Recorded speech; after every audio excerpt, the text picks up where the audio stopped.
Čau visiem! Te Santa. Es ļoti ilgu laiku neesmu taisījusi tos favorītu video, kurš tās lietām, kas man patīk. Un pēdējā laikā es arī, pērku tikai cenšos pirkt tikai cruelty free lietas, kas nav tāds uz dzīvniekiem. Tāpēc es domāju, ka tas ir šo video beidzot un visas šīs lietas, ko es rādīšu, būs cruelty free. Izmantot vitamīnu, par to es īsti nezinu, bet tur nav tā kā dzīvnieku sastāvdaļas viņos. Bet es nezinu, kā taisa vitamīnus. Pirmā lieta, ar ko es šoreiz gribēšu slēgt, ir grāmata. Tā ir Māra Zālītes jaunā grāmata Paradīzes putni. Un man viņa ļoti patīk. Es viņu esmu tikai sākumā pagaidām, diezgan sākumā. Nezinu, cik labs esmu izlasījusi. Jo man īsti nav pārāk daudz laiks, lai es viņu lasītu, bet man ļoti patīk. Ja tev patika viņas pirmā grāmata, 5 pirkstot, tad noteikti arī patiks šī. Ja esmu vēl tikai sākumā, bet man ļoti viņa interesē. Viņa ir tik smieklīgi ir. Funny. Tālāk ķersimies klāt pie sejas lietām. Jā. Pirmā lieta, par ko es gribēšu parunāt no sejas produktiem, ir Catrice tonālais krēms. Pa viņu runājusi gan Emīlija, gan Katrīna Karela. Un tāpēc es domāju, es viņu nopirkšu un pamēģināšu, jo man agrāk arī bija tonālais krēms no Catrice, un Catrice netestēja uz dzīvniekiem, tāpēc man bija tāds, ok, pamēģināšu, un man arī patīk. Tagad esmu uzlikusi. Man izstāstās diezgan nice. Tā kā dažas lietiņas spīd cauri. Es nelieku concealer, bet man izstāstās diezgan tā kā smooth. Otra sejas lieta ir nakts krems. Šo kremus jau nopirku vasarā, tā kā es pirms esmu izmēģinājusi. Tas ir Rossmann. Lieta, kāpēc es viņu izdomāju nopirkt, ir tāpēc, ka tur bija zīmīta vegan. Un man šķiet patīk, jo viņš nav pārāk, man ir daukaināda, un viņš nav pārāk tāds tā kā pārāk mitrinošs, bet ļoti labs. Man patīk, jā. Es nezinu, kas ir lietas, ko tieši cilvēki meklē nakts kremos, bet priekš par daukainas ādas man viņš ļoti patīk, un jā. Es neievēroju, ka vēl viena sejas lieta. Un šis ir sejas mazgāšanas līdzeklis. Es pirms 2 gadiem runāju par Garnier sejas tīrītāju 3-1. Viņš izstāsta tāds pats, un man arī bija favorītos. Janvāra favorītos, vēl precīzāk. Un es sasaku, man viņš ļoti patīk un tā tālāk, un šis faktiski ir tāds pats, viņam ir tāda pati konsistence, smaržo tāpat. Viņš ir tieši tāds pats, tikai no citas firmas, un vegan. Jā. Tā kā, ja tu meklē labu sejas tīrītājs, tad iesaku ieķert šo. Sana. Tālāk ķersimies pie matu lietām, un pirmā matu lieta ir lieta, kas īstenībā nav matu lieta, un tas ir bērnu pūders. Varbūt jūs jautāsiet, kāpēc tā bērnu pūders ir pie matu favorītiem. Bet tas ir tāpēc, ka es jau esmu to 100 reizes teikusi, izmantoju viņu kā sauso šampūnu, un jau vairākus gadus es tā daru, un man ļoti patīk. Jo tā kā, es nezinu, tu viņu tā kā kontrolē tieši, kur... Man ļoti patīk. Un plus, ja tā kā tev ir blondi māte un ik pa laikam tev atauga sāknis, tad tā kā viņš ir gaišs un tieši tā kā nomaskē. Lai gan arī, ka man bija brūni māte, es lietoju bērnu pudru kā sauso šampūnu. Nākamā matu lieta ir... Es nepateicu. Nekas šajā video nav sponsorēts, protams. To esmu pirkuši par savu naudu. Vai arī par savu vecāku naudu. Tā kā, jā, tas ir šīs mans viedoklis. Lai gan jebkuros videojumā ir mans viedoklis. Un šis ir izsmidzināms matu līdzeklis matiem. Viņš smaržo pēc kaut kāda, es pat nezinu, pēc ne medus, ne... Te nav rakstīts. Viņš tikai ir tāds riktīgi salds un tāds. Man riktīgi patīk, ka tu viņu tā kā sapūd, izķemē, tad mat tādu mīkstu un tad riktīgi smuki smaržo.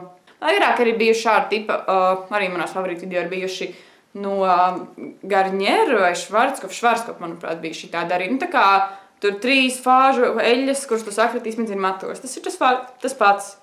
Tikai viņš smuki smaržo un nav tāds uz dzīvnieku. Nākamā lieta arī ir no Sanas. Man te ļoti daudz kas no šīs firmas, jo šā laikā šo firmu esmu ļoti iemīļojusi.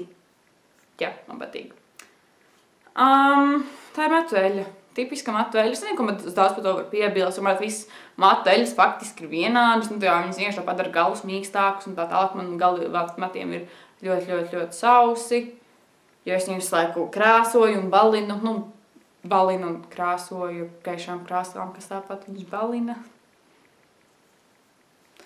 Tāpēc man ļoti nodara matu eļļa, lai man matu nebūtu tāda sausa un nedaudz jautā, kā to matu var nebūt, jo noplīsuši nos, bet nav. Bet tam ir cits iemesls un līdz tam es vēl tikšu. Šis ir iemesls, kāpēc man matu vēl nav izplīsuši un kāpēc viņi ir diezgan normāli un salīdzinoši labi. Kokosriekstu eļļa. Tas nebūtu Santas video, ja Santa nenātu par kokosriekstu eļļu. Šī veikalā vispār bija pēdējā, viņa bija kaut kāds saplīsis vāciņš un tur viņa bija nocenota.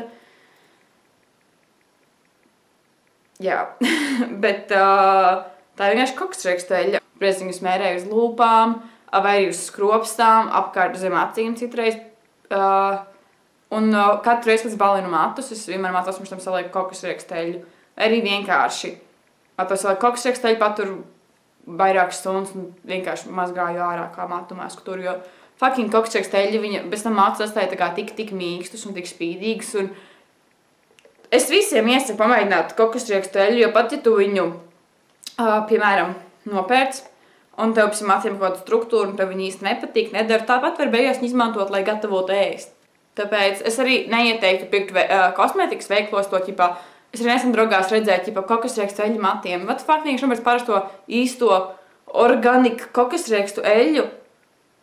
Šo es pirku superakšanā. Jā.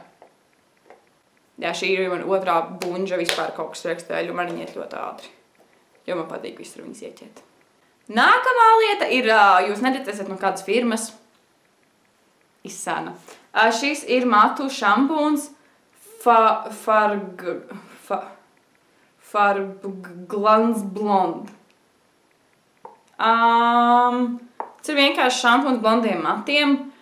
Man viņš ļoti patīk, tāpēc, kad, kā es to paskaidroju? Parasti, kad es mazgāju matu šampūns, kad es mazgāju matu šampūnu, tieši tikai, kad tu izskalo tieši par šampūnā, viņi neliekas tādi nenormāli mīksti, liekas pēc kondicioniera, bet pēc šī šampūna man liekas nenormāli mīksti. Es nezinu, vai viņš tieši, te bija rakstīts, līdz noplēs to zīmīti, kad viņš arī to matu blondo krāsu uztur un tā tālāk. Es nezinu, vai viņš tieši to darīja, jo es arī katru reizi mazgāju maciņu stonēju, tāpēc man ir grūti spriest, ko tieši šampūns dara krāsas ziņā. Bet man pēc tam mati vienmēr ir, kad viņi vienmēr tādi spīdīgi un mīksti, un man ļoti patīk šis šampūns. Un, ja tev ir blondi mati, ir ļoti grūti atrast šampūnu, kurš tā kā ir cruelty free un labs šampūns. Un es tev ieteiktu pamēģināt šo, jo nezinu, man viņš ļoti patīk, tad viņu pirkšu vēl. Zinu, ka tur arī bija tāds pats brunetēm, un viņam vēl bija kondicionieris veikalā, bet šitiem esmu bijis divās drogās, un vienam es nācies kondicionieru klāt. Es domāju, ka viņiem droši vien arī ir kondicionieri, bet es nezinu, kur. Nākamā lieta kinda ir matiem, un tie ir vitamīni. Bet, jā, tie silica vitamīni, es viņus dzeru jau otro reizi. Un tāpēc, ka pirmajā reizē es arī gribēju izaudzēt matus, un tā tālāk man vienmēr visu dzīvi bijuši ļoti traģiski nagi. Un šie ir mati, āda un nagi. Man visu dzīvi bijusi ļoti traģiski nagi. Un pagājušajā gadā es viņu dzēru, un tā kā es šķiet ievēroju, ka man ir cietāki nagi. Un arī tagad, kad es skatos, tā kā jau apakšā nagi, viņi tādi cietāki tur ir. Un es ticu, ka tie dēļ šiem vitamīniem. Tā kā, jā, man patīk šie vitamīni. Un nākamā lieta, par ko mēs runāsim, ir dezodorants, jej! Pagāja laiciņš, kamēr es sameklēju veikalā dezodorantu, kurš ir cruelty free. Šis nav pirmais, man bija no vienas citas firmas, kāds LD, manuprāt, arī dezodorants, ķipa viņš vēl bija vegan, bet viņš normāli ātri beidzās. Un tad es iesgāju uz drogām un paņēmu no Isanas dezodorantu. Un mana mīļākā smarža arī smaržām ir vaniļa. Man normāli patīk, kā smaržo vaniļa, man patīk viss ar vaniļas, tieši vaniļa, man liekas, viņas smaržo nenormāli skaisti, man ļoti patīk. Un es pamēģināju, kā es izvēlos veikalā dezodorantus. Pirmais es skatos, no kādas firmas viņi ir, tad viņi ir vai nav testēti. Šis ir no Rossmann, Isana, tātad nav testēts. Un tad es tieši visus ostu. Tas, kurš smuki smaržo, to arī ņem. Un šitas smaržo vienkārši fantastiski, un tad, kad tu svīsti, tu sāc smuki smaržo, tāpēc why not? Un pēdējā lieta ir meloni, man ļoti garšo melonas. Ok, paldies, ka skatījāties šo video. Es ceru, ka es jūs iedvesmoju. Varbūt jūs iedvesmoju izvēlēties preces, kas netiek testētas uz dzīvniekiem. Es ceru, par to arī man ir atsevišķi video, un es to nolinku. Apakšā būs links uz video, kurus vienkārši paskaidroju vairāk, kas tas tāds ir un kāpēc. Un tā tālāk. Paldies, ka skatījies un tiksimies nākamreiz. Un tu vari komentāros rakstīt, vai arī tu izvēlies produktus, kuri netiek testēti uz dzīvniekiem un kuri ir... Ne, zini ko? Uzraksti komentāros tavu šī brīža vismīļāko produktu. Jā, ok. Čau!